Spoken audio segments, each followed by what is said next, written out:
سلطان باہو رحمۃ اللہ علیہ فرماتے ہیں کہ اللہ تعالیٰ نے آدمی کے سانس کے اوپر فرشتہ مقرر کیا ہوا ہے کہ جب آدمی سانس لیتا ہے وہ فرشتہ اس سانس کو پکڑ کے اللہ کی بارگاہ میں لے جاتا ہے۔ اللہ تعالیٰ اس سانس پہ نظر فرماتے ہیں، اگر وہ سانس اللہ کے ذکر میں اور اللہ کی یاد میں نکلا ہو، اللہ تعالیٰ اس پہ اپنے رحم و کرم کی نظر فرماتے ہیں اور وہ فرشتہ اس سانس کو واپس آدمی کے وجود میں لوٹا دیتا ہے، جس سے آدمی کے وجود کے اندر رحمت، کرم،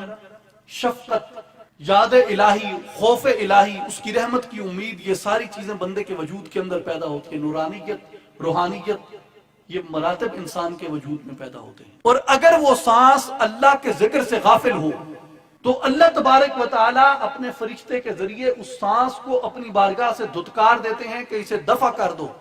یہ مردود ہے، یہ میرے ذکر سے، یہ میری یاد سے غافل ہے، نکال دو اسے میری بارگاہ سے۔ تو جب وہ سانس اللہ کی بارگاہ سے دھتکار دیا جاتا ہے تو ابلیس اس سانس کو گرفتار کر لیتا ہے، ابلیس اس سانس کو اٹھا لیتا ہے، اس سانس کو اٹھا کے وہ اس کے اوپر اپنی شیطانیت کی، اپنی شیطانی کی، اپنے شر کی نظر کرتا ہے، اور وہ سانس واپس بندے کے وجود کے اندر لوٹا دیا جاتا ہے، جس سے آدمی کے وجود کے اندر شر اور شیطانیت اور شیطانی جنم لیتی ہے۔ اور حضرت سلطان باہو فرماتے ہیں کہ جب وہ سانس بندے کے وجود میں شیطان کی نظر سے مزین، شیطان کی شیطانیت سے آلودہ وہ سانس جب لوٹایا جاتا ہے تو اس سانس سے آدمی کے دل کے اوپر ایک سیاہ رنگ کا نقطہ لگ جاتا ہے۔ اور آپ فرماتے ہیں کہ جب وہ دوسرا سانس لیتا ہے پھر وہ اسی طرح اللہ کی بارگاہ سے دھتکار دیا جاتا ہے، پھر شیطان اٹھا کے اس میں اپنی شیطانیت کو شامل کر دیتا ہے، پھر وہ سانس اسی بندے کے اندر لوٹا دیا جاتا ہے، پھر ایک نقطہ لگ جاتا ہے،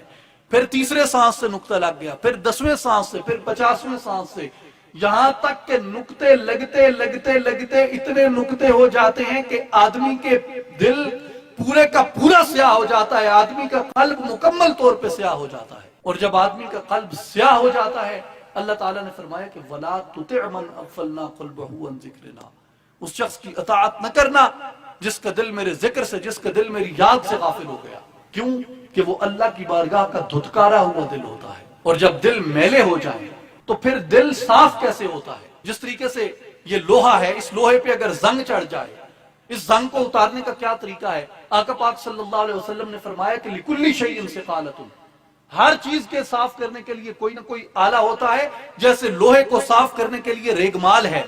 فرمایا کہ ہر چیز کو صاف کرنے کے لیے کوئی نہ کوئی آلہ ہوتا ہے، بس اگر دلوں پہ زنگ چڑھ جائے، اگر دل سیاہ اور تاریک ہو جائیں، فرمایا وَسِقَالَةُ الْقُلُوبِ ذِكْرُ اللَّهِ تَعَالَى، دلوں کو صاف کرنے کے لیے اللہ کا ذکر اختیار کرو۔